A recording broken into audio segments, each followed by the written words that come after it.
할렐루야. 오늘은 로마서 강의 10번째 제10강 로마서 1장 18절부터 25절까지 있는 말씀으로 시작을 하도록 하겠습니다. 첫 시간에 본문을 보았기 때문에 바로 들어가겠습니다. 일반적으로 우리 사람을 셋으로 나눕니다. 첫째, 육에 속한 사람이지요. 이를 다른 말로 하면 형이하학적인 인간이라고 할 수 있어요. 또 다른 말로 표현하면 본능적인 인간이라고 말할 수 있습니다. 성경은 이런 사람을 가르쳐 자기 배를 하나님으로 섬기는 자라고 말합니다. 이런 사람들은 철저하게 먹고 마시는 것, 그리고 쾌락, 또한 욕망을 위해서 사는 사람이라고 합니다. 인간의 본능을 최고의 가치와 목표로 삼는 사람을 바로 육에 속한 사람이라고 말합니다. 따라서 외형적으로 볼 때 육에 속한 사람, 형이하학적으로 사는 사람들, 본능적으로 사는 사람들은 짐승과 하등 다를 바가 없다고 보는 것이죠. 창세기 2장에서 하나님께서 인간도 흙으로 지으시고 동물도 흙으로 지으셨는데 생명이 빠지면 다를 것 하나도 없다. 철저하게 짐승과 같은 삶을 산다. 그런데 이런 사람들을 가르쳐 짐승 같은 사람이라고 말하지만 짐승이 들을 때는 대단히 억울한 말이지요. 동물학자들의 글을 보면 짐승의 세계에서는 어떤 경우에든 강간이라는 것은 없다고 합니다. 그것이 짐승 세계의 철칙이라고 합니다. 그런데 사람들은 자기 욕정을 위해서는 한 인간의 삶을 파괴시킵니다. 황폐화시킵니다. 그리고도 양심을 가책을 받지 않습니다. 또 짐승들이 자기 자식을 얼마나 사랑하는지 우리가 익히 잘 압니다. 짐승들이 자기 새끼를 보호하는 그 보호 본능이라는 것은 우리 인간이 존경할 정도입니다. 자기 목숨을 내놓는다는 말이죠. 그런데 자기 본능을 따라 사는 사람이 짐승만큼 자식을 사랑하는가? 그 자식을 위해서 과연 자기 목숨을 스스로 내놓을 수가 있겠는가? 그렇지 않아요. 임신한 자식 수술하기 일수요, 낳은 자식 내버리기 일수요. 아마 짐승 세계에서 새끼를 내버리는 동물을 보고 저들끼리 하는 말이 저 사람 같은 놈 봤나? 아마 그럴 거예요. 짐승의 다른 특징 중에 하나는 짐승은 절대로 자기가 배부를 때는 사냥하지 않는다는 점이에요. 배 고플 때만 사냥을 합니다. 심지어 뱀이나 개구리, 곰 같은 동물들은 겨울에 안 먹는 한이 있어도 결코 쌓아두지를 않습니다. 그저 잠만 잡니다. 그런데 인간은 얼마나 욕심이 많은지 배가 부름에도 불구하고 썩어져 없어지는 한이 있어도 쌓아두려고 합니다. 인간만 그래요. 물론 개미 같은 곤충은 겨울 먹을 식량 쌓아둡니다. 그러나 곤충학자들 얘기가 절대로 수요 이상 쌓아두지 않는다는 것이지요. 어쩌면 그렇게 꼭 맞게 겨울날만큼만 쌓아두는지 모른다고 합니다. 이렇게 육에 속한 사람은 성경에서 예를 든다면 어떤 사람일까요? 소돔에 있는 사람과 같습니다. 소돔에 있는 사람이 어떠했어요? 하나님의 천사가 사람으로 변장해서 오니까 소돔의 모든 남자들이 롯의 집에 모여들어서 그 남자 내놓으라는 것이지요. 남자라면 노소가 불문하고 사방에서 모여들었습니다. 왜일까요? 그 남자를 상관하려고 말입니다. 상관이 무엇입니까? 호모입니다. 남색을 하겠다는 것이죠. 욕망을 채우겠다는 것이지요. 기가 막힙니다. 그래서 천사들이 그들의 눈을 멀게 했지요. 그랬더니 이 소돔 사람들이 곤비에서 지쳐서 쓰러질 때까지 그 진문을 찾겠다고 야단입니다. 눈이 멀었는데 아무도 자기 눈 먼 것을 아는 사람이 없어요. 눈은 멀어도 좋으니까 내 속에 있는 욕망만 풀면 좋다 이 말이죠. 문제는 오늘날 많은 사람들이 이런 삶을 살고 있다는 것입니다. 두 번째, 인간은 혼에 속한 사람입니다. 이를 다른 말로 말하면 형이상학적인 인간이라고 할 수 있어요. 또 다르게 표현한다면 철학적인 인간이라고 말할 수 있어요. 형이하학적인 인간이 육체의 본능을 중요시 여기는 반면에 혼에 속한 인간은 인간의 정신을 중요하게 생각을 합니다. 그래서 도덕과 윤리를 중요시하지요. 그러니 겉으로 볼 때는 육에 속한 인간보다 훨씬 더 고매한 사람같이 보입니다. 그런데 형이상학적인 사람들도 두 가지의 문제점을 가지고 있어요. 먼저는 자기 스스로가 도덕적이고 윤리적인 것을 따르기 때문에 자기 의를 과신한다는 사실이죠. 그래서 하나님과의 접촉점이 별로 없어요. 하나님을 믿어야 할 필요성이 없다는 말입니다. 우리는 지난 시간에 인간이 왜 죄인인가를 살폈어요. 다 죄인입니다. 차이가 있다면 도덕적인 죄인과 비도덕적인 죄인인 뿐입니다. 도덕적인 인간은 내가 죄인임에도 불구하고 죄인임을 모릅니다. 그러니 하나님을 찾지를 않습니다. 때로는 하나님을 찾기도 하고 자신이 죄인임을 압니다. 그런데 아이러니하게도 자신이 죄인임을 알면서도 스스로 그것을 감춥니다. 꾹 깊은 자기 속으로 감춰 놓습니다. 왜냐? 다른 사람을 향하여 말을 하고 다른 사람의 죄를 지적을 해야 되는데 자기 자신이 죄인임이 밖으로 이렇게 자꾸 솟구쳐 올라오면은 다른 사람을 향해서 죄인이라고 말하기가 힘들단 말이죠. 그러니까 눈 가리고 아웅하는 식으로 슬쩍 포장을 쳐서 감춰 놓는 것이죠. 그러나 속된 말로 말하면 웃기는 거죠. 무지의 소치인 거죠.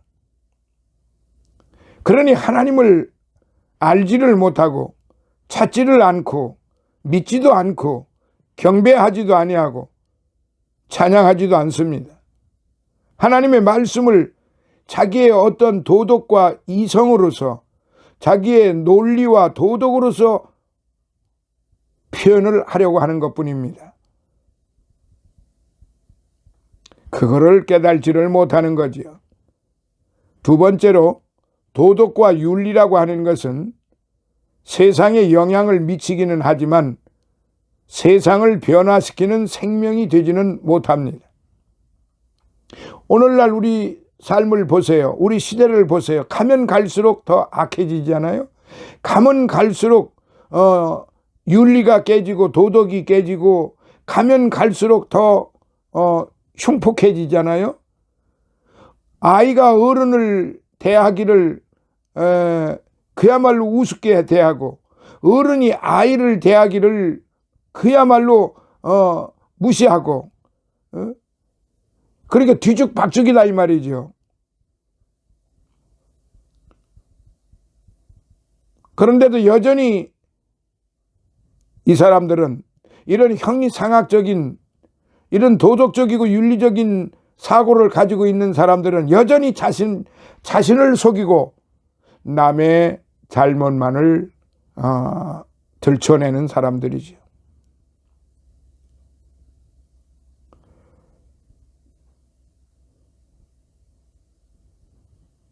시대에 따라서 도덕의 기준과 가치도 많이 지금 달라지잖아요. 이처럼 형이상학적인 것만을 최고의 가치로 삼고 있는 사람들은 그 도덕과 윤리로 모든 것을 다 해결할 수 있다고 생각을 하지만 결국은 그것까지 세상에 의해서 오염돼 버리고 마는 것입니다. 남의 이야기를 잘 들으려고 하지도 않아요. 자기 이야기를 하고 싶은 거지요. 자기의 어떤 그야말로 좁쌀만한 그런 어떤 지식을 다른 사람에게 자꾸 들려주려고 다른 사람에게 말하려고 하는 겁니다. 그 이면에는 다른 사람들 앞에서 자신을 드러내려고 하는 그런 그 습성이 그 안에 도사리고 있기 때문에 그렇습니다. 소돔에 사는 롯이 그런 사람이었어요. 그가 얼마나 도덕적인가요? 소돔에는 남자들이 노소 불문하고 천사들을 내놓으라고 할 때 그들에게 가서 단신 홀로 나가서 꾸짖습니다. 너희들이 이런 짓을 할 수 있느냐고 말이에요. 왜? 롯의 도덕과 윤리로 볼 때는 있을 수 없는 일이기 때문에 그렇습니다. 그런데 그 다음에 롯이 제시한 대안이 무엇일까요? 나한테 처녀 딸이 둘이 있으니 이 딸을 줄 테니 너희들 마음대로 하고 대신 이 사람을 가만두라는 것이지요. 이것이 롯의 대안입니다. 왜 그럴까요? 소돔에서 살다 보니까 소돔에서 도덕주의자가 된 것입니다. 남자와 여자가 관계하는 것은 아무런 죄도 아닌 것 같고 남자와 남자끼리만 관계해야만 죄라고 생각하는 것이지요. 이것이 소돔식 도덕입니다. 그런데 놀랍게도 정말로 아이러니하게도 오늘 현대 21세기에 우리 교회 내에서 이런 소돔식 도덕이 흥행하고 있다는 것입니다. 진짜로 문제의 심각성이 있음에도 불구하고 이 소돔식 도덕과 윤리, 논리, 심지어는 소돔식 신앙이라고 떠버리고 있다는 사실입니다. 그래서 형이상학적인 인간 자체도 문제가 반드시 있게 됩니다. 자, 셋째로 이제 육에 속한 사람에 이어서 이번 세 번째는 영에 속한 사람이 있어요. 이는 영적인 인간이라고 말할 수 있는데 무엇을 하든 모든 것을 하나님의 말씀의 터전 위에 생각하고 결정하고 따르는 사람, 이런 사람이 영적인 사람이에요. 성경에서 예를 들면은 헤브론의 아브라함을 들 수 있어요. 모든 것을 말씀에 대비해서 생각을 합니다. 그래서 네 독생자 이삭을 번제로 내 제물로 드리라고 내놓으라고 해도 하나님께서 반드시 죽은 자를 살리실 줄을 믿고 기쁨으로 바친 겁니다. 왜? 그는 육적인 인간이 아니고 영적인 인간, 즉 영성을 소유했기 때문에 그렇습니다. 만일 그 당시에 아브라함이 육에 속하고 혼에 속한 사람이었다면 모리아 산에 아브라함은 없었을 것이고 그렇다면 아브라함은 믿음의 조상이 되지 못했을 것입니다. 오늘 우리는 어떤 존재들입니까? 이 세 범주를 왔다 갔다 하는 사람들입니다. 어떤 때는 굉장히 영적인 사람 같은데 어떤 때는 지극히 본능적일 때가 많아요. 어떤 때는 도덕적일 때가 많아요. 왔다 갔다 합니다. 그러나 우리가 지난 시간에 배운 대로 이신칭의 주님을 믿음으로 말미암아 의로운 사람이 되었다는 사실을 내가 인식하고 있다고 하면 우리는 언제나 영적인 수준에 머물러 있는 사람이 되는 것입니다.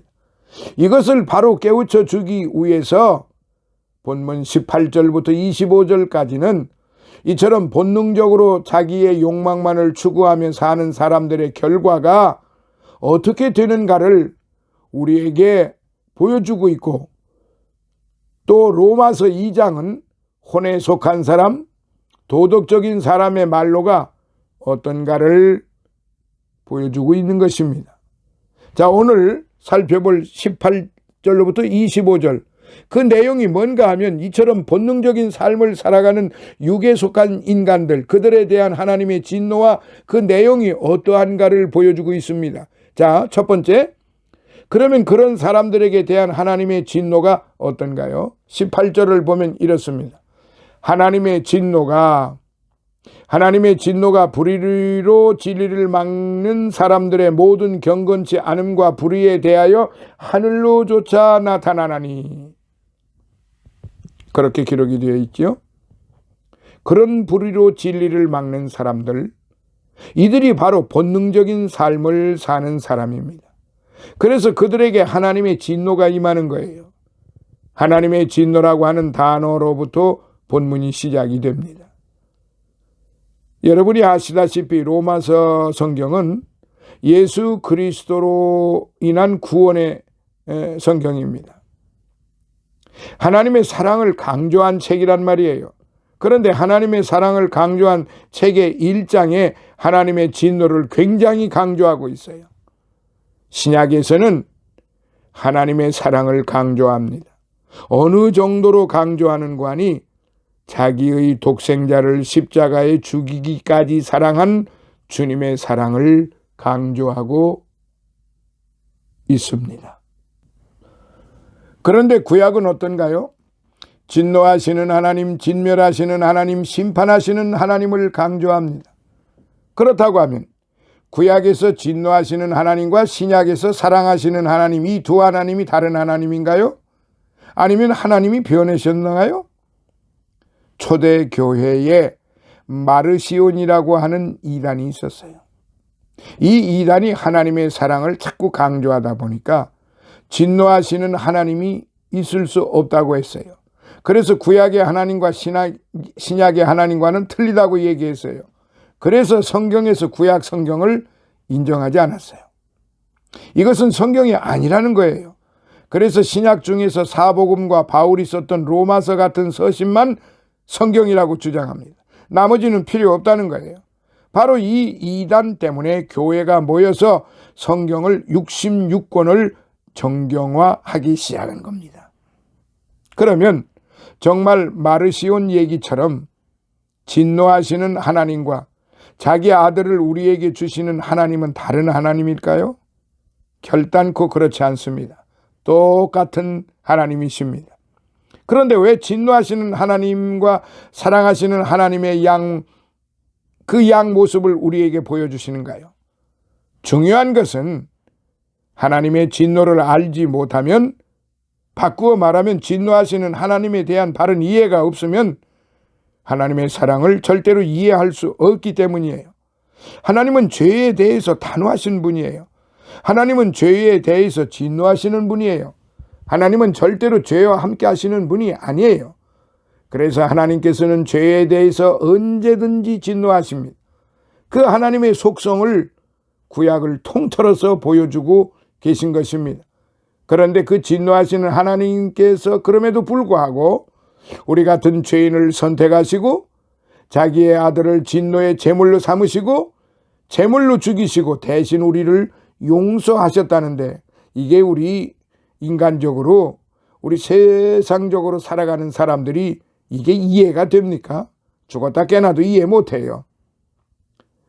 바로 이 하나님의 진노를 깨달을 때만이 하나님의 사랑이 비록 감격적인 사랑이 되는 것입니다. 이 하나님의 진노를 바로 깨달을 때만이 하나님의 사랑이 비로소 보배로운 사랑, 거룩한 사랑, 존귀한 사랑이 되는 것입니다. 하나님의 진노를 바로 깨달았을 때만 하나님의 사랑을 바로 이해하고, 그래서 이 보배로운 사랑을, 나를 감싸주신 그분을 위해서 내가 내 생명까지 내놓을 수가 있는 거예요. 이 진노를 모르면 하나님의 사랑은 아무런 가치가 없는 것이 되어버립니다. 의미가 없어져요. 한번 생각해 보세요. 내가 지금 내 자식이 악의 길로 걸어가고 있어요. 그리고 정말 방탕하고 패역한 삶을 살아요. 내가 그 아이를 사랑하는 아버지로서 그 아이에 대한 정직하고 정당한 진노를 가지지 아니한다면 나는 그 아이를 사랑하는 부모가 아닙니다. 내가 정직한 분노와 진노를 가지지 않고 그 아이를 사랑한다고 하면 그 사랑은 그 아이를 타락시키고 말 것입니다. 우리 하나님도 마찬가지예요. 진노하시는 하나님이시기 때문에 그분이 우리를 책임있게 사랑하시는 거예요.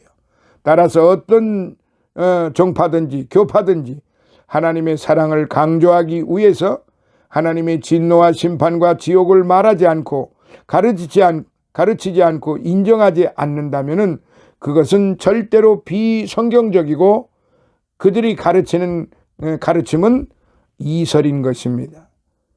분명히 예수 그리스도를 믿는다고 하면서 잘못 가르치면은 그건 이설이에요. 그런데 예수 그리스도가 하나님이 아니라고 그러면은, 그리고 자신이 하나님이라고 그러면은 그건 분명히 이단이에요. 그래서 이제 이걸 우리가 분명히 알아야 돼요. 골로새서에 보면은 1장에 보면은 쭉 보세요. 어떤 말씀이 있는지. 만약에 다른 복음을 전하면은 내가 너희에게 가르쳐준 이 복음 외에 다른 복음을 전하면 저주를 받을 것이라 그랬어요. 다른 복음이에요. 그러니까 다른 복음이라고 하는 건 예수가 없는 것을 말하는 거예요.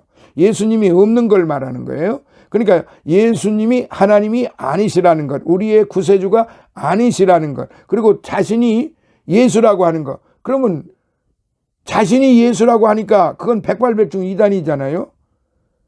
뭐 자신이 감람나무라고 했던 그 전도관, 뭐 통일교 등등의 많은 사람들이 뭐 하나님, 자신이 하나님이 감람나무고 자신이 무슨 뭐 하나님의 어머니고 이런 참 웃지 못할 비극이죠. 희극이죠. 참 통탕스러운 일이죠. 그러니까 예수를 믿는다고 하면서 잘못 가르치면은 그건 이설을 가리키는 거고, 예수를 믿지도 않으면서도 자신이 그 내세워 가지고 자신을 믿으면은 구원에 이른다고 하는 것은 그건 백발백중 이단이란 말이죠. 그러니까 성경을 잘못 예를 들어서 그 복음과 전혀 다른 말을 가리키면은 그것은 분명히 이단이에요. 그러니까 오늘 우리는 그 부분에 대해서 철저하게 성경 공부를 바로 해야 되고 성경을 바로 가르쳐야 되고, 배우는 분들도 성경을 바로 배워야만, 바로 가르침을 받아야만, 그래야만 마귀의 괴계에 넘어가지를 않습니다. 그러니까 간단하게 얘기해서 의인은 믿음으로 살리라. 요한복음 3장 16절에 있는 그 말씀을 믿고 구원을 받았다고 확신하는 그분들이야말로 믿음의 삶을 살아가는 사람들입니다.